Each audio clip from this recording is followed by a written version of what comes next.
Lanzado en 1978, apenas un año después del Peugeot 305, el Renault 18 es del mismo tipo. Seria y sin locuras, viene a reemplazar al R12 en el corazón de la gama, dirigida a una clientela sin duda más conservadora, y deja las excentricidades a Citroën para posicionarse frente al fabricante del León. Con el 18, Renault no solo quiere reemplazar al 12, sino también consolidar sus posiciones internacionales. El resultado es un auto serio, aplicado y muy consensuado, dejando a su derivado Fuego la exclusividad de la diversión. Hoy volvemos a ver un auto más interesante de lo que parece.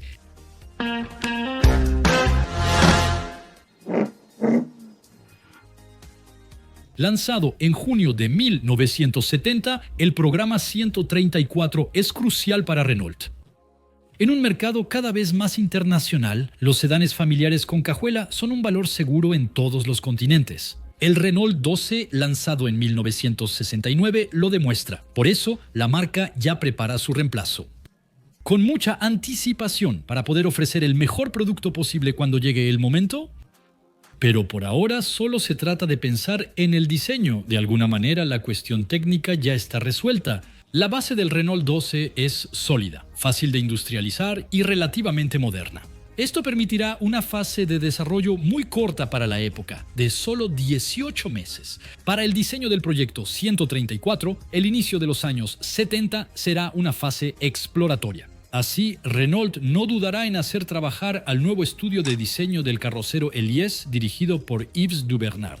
Sin embargo, las propuestas que vienen del carrocero se parecen más a un rediseño del 12 que a un verdadero modelo nuevo. Así que Renault y el equipo de Gaston Juchet serán los encargados del proyecto.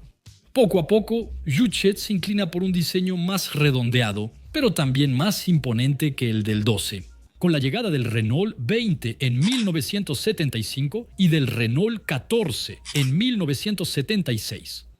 El nicho comercial del futuro 18 es más limitado en Francia, por ahora. El Renault 18, además de tener un papel dentro de la gama francesa, es principalmente un producto destinado a la exportación. Eso explica la elección de una carrocería muy convencional. Mientras el resto de la gama, del R5 al R30, se ha enfocado en un diseño de 2 volúmenes con portón trasero. Del mismo modo, las decisiones técnicas son opciones ya probadas. Tracción con motor delantero longitudinal, cleón de hierro y cleón de aluminio, rueda delantera independiente pero eje trasero rígido, freno de disco adelante, tambor atrás, todo un clásico. El estilo está congelado entre finales de 1974 para el exterior y mediados de 1975 para el interior. Mientras el desarrollo técnico inicia para un lanzamiento planeado en 1978, partiendo de una misma base y de un mismo concepto, el Renault 18 resulta muy diferente del 12 visualmente, ligeramente más grande por 8 centímetros y también más ancha por 8 centímetros. Y por supuesto un poco más habitable, también parece mucho más moderna. Y francamente, por suerte. Sus curvas más pronunciadas están en tendencia, ofreciéndole una aerodinámica mejorada. En resumen, es lo bastante robusta para jugar en otros terrenos fuera de Europa. En Europa, la R18 se vende desde abril de 1978. Tiene frente a ella un reciente Peugeot 305, lanzado el año anterior, pero un Citroën GS envejecido, lanzado por su parte en 1970, que está a punto de recibir una renovación importante para convertirse en GSA. En Simca, que se convertirá en Talbot el año siguiente, la competencia es interesante. 1300, 7300, 8 y... Pero el futuro es muy incierto, así que la 18 se enfrenta en duelo a la 305. Para eso, cuenta con las versiones TL y GTL de entrada con el Cleon Fonte de 1.4 y 64 caballos y las TS y GTS en la gama alta, con el Cleon Alu de 1.6 y 79 caballos. En esa época, esas potencias parecían más que suficientes en ese segmento. La 305 sin respuesta de Peugeot alcanza los 74 caballos antes de que versiones más deportivas lleguen a complementar la gama en los años 80. Además, por ahora hay que dejar espacio para el Renault 20, que está un nivel por encima. La 18 cumple su objetivo desde su primer año. Con 154.917 autos producidos en 1978, el nuevo Renault sigue de cerca al 305 a solo 15.000 unidades de distancia. Es decir, 1979 ya es una apoteosis, con 366.811 unidades salidas de las líneas de producción. Un salto hacia adelante, sin duda acentuado por la salida de una versión familiar y la consolidación en mercados de gran exportación. La producción en Completely Knocked Down consiste en la entrega de kits listos o parcialmente integrados para ensamblar. Inició en 1978 en España y Argentina, después en México en 1979. Además de América Latina, el R18 también se producirá en Marruecos, Costa de Marfil, Australia y Eslovenia. Finalmente se lanza en Estados Unidos en 1980, un verdadero auto internacional, en resumen. En 1980 la gama del Renault 18 evoluciona significativamente. En marzo su derivado Fuego viene a reforzar la oferta de una manera muy original.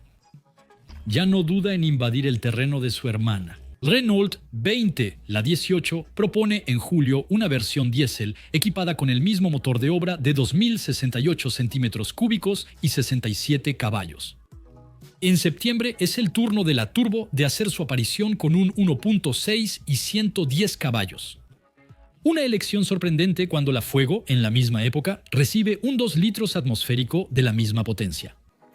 En todo caso, si la Turbo sigue siendo confidencial en las ventas, ofrece el dinamismo que le faltaba hasta entonces al Renault 18 y la distingue de sus competidoras francesas. Finalmente, estas novedades permiten a Renault conservar su liderazgo y mantener la producción de su modelo alrededor de 350.000 ejemplares por año durante 3 años consecutivos. Bien organizada, respondiendo tanto a las exigencias de la exportación como a las del mercado francés, la gama 18 no evoluciona hasta 1984, salvo una actualización en 1983 de las suspensiones. Sin embargo, la familiar de Renault debe enfrentarse a una nueva competencia. En efecto, la 305 recibe un rediseño bienvenido que le permite encontrar un nuevo impulso. Pero el peligro no proviene de ella. En 1982, Citroën finalmente reemplazó su envejecida GSA por una llamativa y explosiva BX firmada por Burton. La 18 resiste, pero sus ventas bajan inexorablemente. Especialmente porque desde 1981 el Renault 9 le quita clientes en el segmento inferior. La marca solo vende 289.482 unidades en 1982 y 236.138 en 1983 en enero de 1983. La vagoneta R18 versión 4.4 se presenta y comercializa en marzo, pero seguirá siendo poco conocida. Renault reacciona entonces en 1984 presentando un R18, ligeramente renovado y modernizado en marzo. Entretanto, la versión turbo diésel de 2 litros y 88 caballos de fuerza se lanza en enero.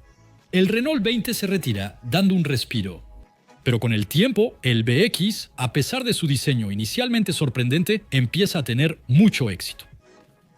Renault ahora tiene que recurrir a los métodos iniciados por Citroën desde los años 70, las ediciones limitadas que acompañarán al R18 hasta el final de su vida. ¿Pero todo lo bueno tiene un final? En este periodo de transición entre los años 70 y 80, el Renault 18 cumplió perfectamente su papel, dominando brillantemente a la competencia en Francia y satisfaciendo ampliamente a una clientela ibérica o sudamericana. Sin embargo, Renault entró en una nueva era, con el Renault 25 y el Super 5 en 1984. No esperó la caída de las ventas de su familiar para desarrollar su reemplazo. Lanzado en marzo de 1986, la 18 es retirada del mercado, pero continúa su trayectoria en el extranjero, especialmente en Argentina, donde sigue siendo el modelo insignia de la gama, hasta noviembre de 1993. A pesar de un éxito real en Francia, dejará menos huella en la memoria que el Renault 12 para los mayores o el Renault 21 para los más jóvenes. Atrapada entre dos épocas, la versión turbo de este auto conserva una imagen muy tranquila, similar a su rival, 305. Una cuestión de elección, diseño, mercado y época. ¿Tienen recuerdos con el Renault 18? Cuéntenme en los comentarios. Gracias a todos por ver este nuevo video. No olviden darle like, comentar, compartir y por supuesto suscribirse para no perderse todos los próximos videos.